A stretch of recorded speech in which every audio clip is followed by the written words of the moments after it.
आपका आपका आपका जवाब संबित पात्रा दे रहे हैं, आपका जवाब संबित पात्रा दे रहे हैं, सुन लेते हैं क्या कह रहे हैं। नाम रविंद्र नाथ पाटिल है और उस समय आईपीएस छोड़ करके वो केपीएमजी में थे। उनको एक साइबर एक्सपर्ट के रूप में लगाया गया कि आप इन्वेस्टिगेशन करिए आखिर क्या हुआ है।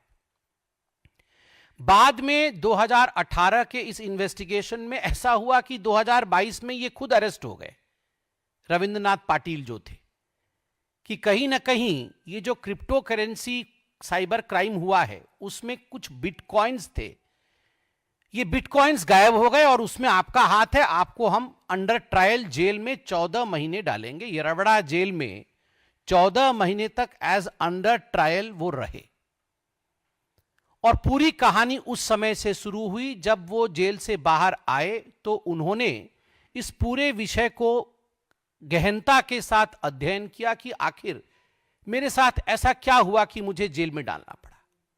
ये पुणे के आईएएस ऑफिसर थे, आईपीएस ऑफिसर थे। पुणे में और 2 आईपीएस ऑफिसर थे, पुणे के पुलिस के कमिश्नर अमिताभ गुप्ता और पुणे की डिप्यूटी पुलिस कमिश्नर भाग्यश्री नौटके। ये 2 भी आईपीएस ऑफिसर हैं।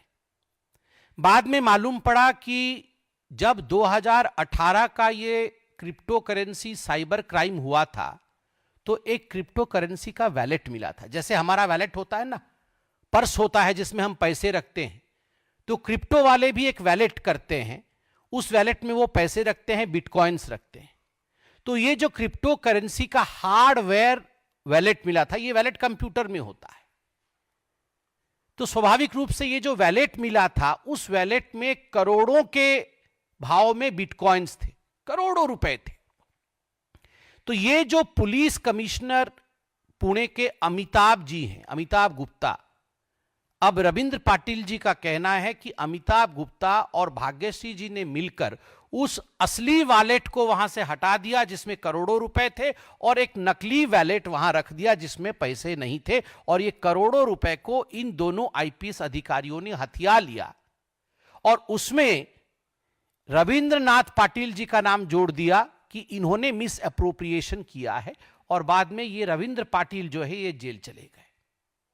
अब जब ये रविंद्र पाटिल और उनके कुछ साथी इस मिस अप्रोप्रिएशन के केस में जेल जाते हैं तो उनके खिलाफ गवाही देने वाला एक व्यक्ति होता है, वो भी एक साइबर एक्सपर्ट होता है और वो एक सारथी नामक कंपनी में काम करता है। उसका नाम है गौरव मेहता। अब ये गौरव मेहता भी एक बहुत महत्वपूर्ण किरदार है। 14 महीने जेल में रहने के बाद जब ये छूट के आते हैं आईपीएस ऑफिसर, अचानक 2-3 दिन पहले गौरव मेहता जी का बार बार फोन जाता है रविंद्रनाथ पाटिल जी के पास। 4-5 घंटे वो अवॉइड करते हैं, फोन उठाते नहीं है, मगर 4-5 घंटे के बाद रविंद्रनाथ पाटिल गौरव मेहता जो उन्हीं के खिलाफ विटनेस था, जो इस केस का एक एक्सपर्ट है, तो उसका फोन उठाते हैं। सिग्नल नामक जो हमारे पास एक ऐप होती है, सिग्नल में ये सारी चीजें हो रही। संबित पात्रा संबोधन कर रहे हैं प्रेस कॉन्फ्रेंस में और चुनाव के वोटिंग के ठीक एक दिन पहले से उठे पैसे बांटने कांड से लेकर बिटकॉइन तक के आरोपों और बिटकॉइन तक के सवालों को स्पष्ट करते हुए बीजेपी की तरफ से किसने क्या कहा, किस तरीके से काम और रोल अदा किया है। लेकिन डेरिल मिलंडा मेरे साथ इस वक्त बांद्रा ईस्ट से जुड़ गए। डेरिल, तस्वीरें दिखाइए, वहां पर लोग कितने पहुंच रहे हैं, किस तरीके से वोटिंग चल रही है? जी ज़रूर, मैं अभी मुंबई के बांद्रा ईस्ट कॉन्स्टिट्यूंसी के बाहर खड़ा हूँ और हम देख सकते हैं कि लोग जो है वो यहाँ पर वोटिंग करने के लिए आ रहे हैं और कुछ ही देर में शिवसेना यूबीटी के नेता उद्धव ठाकरे भी इस लोकेशन पे आने वाले हैं। मैं जहाँ लोकेशन पे खड़ा हूँ हम देख सकते हैं कि यहाँ लोगों की भीड़ वैसे तो बहुत कम है, क्योंकि ये जो लोकेशन है यहाँ पर लोग जो है बहुत कम संख्या में आ रहे हैं और उद्धव ठाकरे आने वाले हैं, इस वजह से यहाँ पुलिस सिक्योरिटी भी जो है बढ़ा दी गई है। जो वरिष्ठ पुलिस अधिकारी है वो इधर मौजूद हो चुके हैं। देखा जाए तो बांद्रा ईस्ट कॉन्स्टिट्यूंसी से एनसीपी के नेता जीशान सिद्दीकी जो यहाँ के विधायक है वो जो है वो चुनाव लड़ रहे हैं। उनके सामने शिवसेना यूबीटी के वरुण सरदेसाई जो है वो मैदान में है और इन दोनों में जो है वो स्ट्रेट फाइट होने वाली है।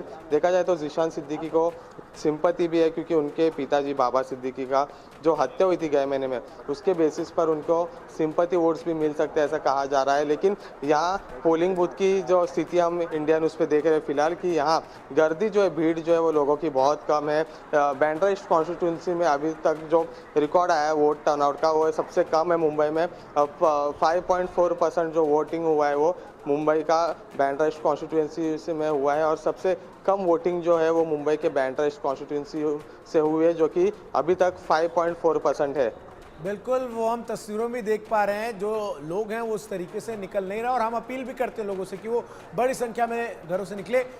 लगातार हमारे साथ तमाम जो मेहमान हैं वो भी जुड़े हुए हैं, लेकिन इन सब के बीच डेल जिस तरीके से निगाहें सबकी बांद्रा ईस्ट पर इस वजह से भी है क्योंकि दुशान सिद्दीकी यहाँ से उम्मीदवार